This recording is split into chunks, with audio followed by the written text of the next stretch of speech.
سوالات ہیں آپ کی خدمت میں. ایک تو حامد میر صاحب نے ایک بات دہرائی، لیکن مجھے یاد ہے یہ بات آپ سے ہوئی تھی، سوال کہ کس طرح یہ جارحیت جو بھارت کی جانب سے کی جا رہی ہے اور پھر جوابی کارروائی کی وجہ سے جنگ کا ماحول بن رہا ہے، یہ کیسے ختم ہوگا. تو آپ نے کہا تھا کہ جو جارحیت کر رہا ہے وہ جارحیت کو ختم کرے.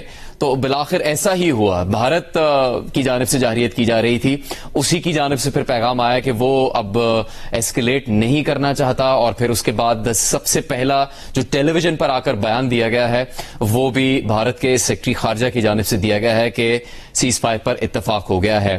اس پر آپ کی کیا رائے ہے، اور پھر نریندر مودی کو ہمیں کیا پیغام دینا چاہیے آپ کی نظر میں؟ جی جنید، ایک تو آپ نے بڑا امپورٹنٹ یہ پیغام بھی دیا ہے کہ تمام لوگ جو ہے مبارکباد کے پیغامات بھیج سکتے ہیں، اور جہاں پہ ہم ایک سیلیبریٹی موڈ میں ہیں وہاں پہ ہمیں یہ نہیں بھولنا چاہیے کہ اس 4 دن کی لڑائی میں کئی سویلینز نے جو ہے اپنی شہادت نوش کی ہے، تو ان کو ہم خراج تحسین پیش کرتے ہیں. ان کی فیملیز کو یقیناً اللہ ان کو صبر عطا فرمائے. کچھ خبریں آئی تھی، کنفرم نہیں تھے، ہمارے جو سیکیورٹی اہلکار ہیں ان کے حوالے سے بھی، کچھ تو ڈرون کے حوالے سے بھی آپ نے دیکھا کہ شہادتیں ہوئی، لیکن آج کچھ ایئر فورس کے حوالے سے بھی خبریں تھی. کیونکہ کنفرمیشن نہیں ہے، سوشل میڈیا پر ہے، میرے پاس آفیشیل تو میں زیادہ نہیں کہوں گا، لیکن جو بھی نقصان ہوا ہے، جن جن کا ہوا ہے اور جن جن نے شہادت نوش کی ہے، اللہ ان کے درجات بلند کرے. یہ ہمیں ضرور یاد رکھنا چاہیے اس سیلیبریشن کے وقت.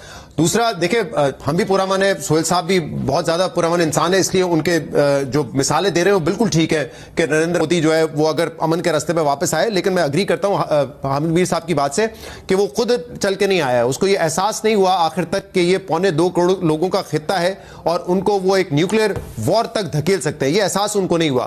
ان کے سر پہ جو ایک یہ خون سوار تھا کہ میں اس خطے کا چودھری ہوں، میں پاکستان کو نیست و نابود کر دوں گا، وہ اس موڈ میں تھے. ہم نے جواب دیا، باہر سے پریشر آیا، تب ان کو سمجھ آئی ہے. لیکن سہیل صاحب کی بات سے میں ضرور اتفاق کرتا ہوں کہ موقع ہمیں دینا چاہیے، اور اس لیے اب یہ دیکھنا پڑے گا کہ ان کا رویہ کیا ہوتا ہے. کیا اگر امریکہ اب کہہ رہا ہے کہ وہ ثالثی پہ یا پھر وہ بات چیت کرنے پہ تیار ہے، تو کیا وہ بات چیت کریں گے؟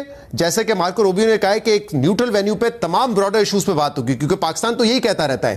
تو اب مودی صاحب کا ذرا رویہ بھی دیکھنا پڑے گا نا. اگر دوبارہ وہی ہٹ دھرمی ہوگی کہ نہیں ہم بات نہیں کریں گے، نہیں ہم سندھ معاہدہ معطل کر کے رکھا ہوا ہے، ہم نہیں آپ کے ساتھ بیٹھیں گے، آپ ہماری تمام جو ہے ڈیمانڈز پہلے مانیں، اگر یہ رویہ رہتا ہے تو پھر معافی تو بنتی نہیں ہے. ادروائز تو آف کورس اگر وہ ایک سیاست دان، ایک اسٹیٹسمین کے طور پہ پاکستان کے ساتھ بیٹھ کے تمام ایشوز پہ بات کرنا چاہتے ہیں، ایون دہشت گردی پہ کوئی میکینزم بنوا لیں کہ پاکستان میں خدا نہ خواستہ BLA کی اور را کے نیکسس سے کوئی حملہ ہوگا تو ہم کس فورم پہ لے کے جائیں گے، ثبوت پیش کریں گے.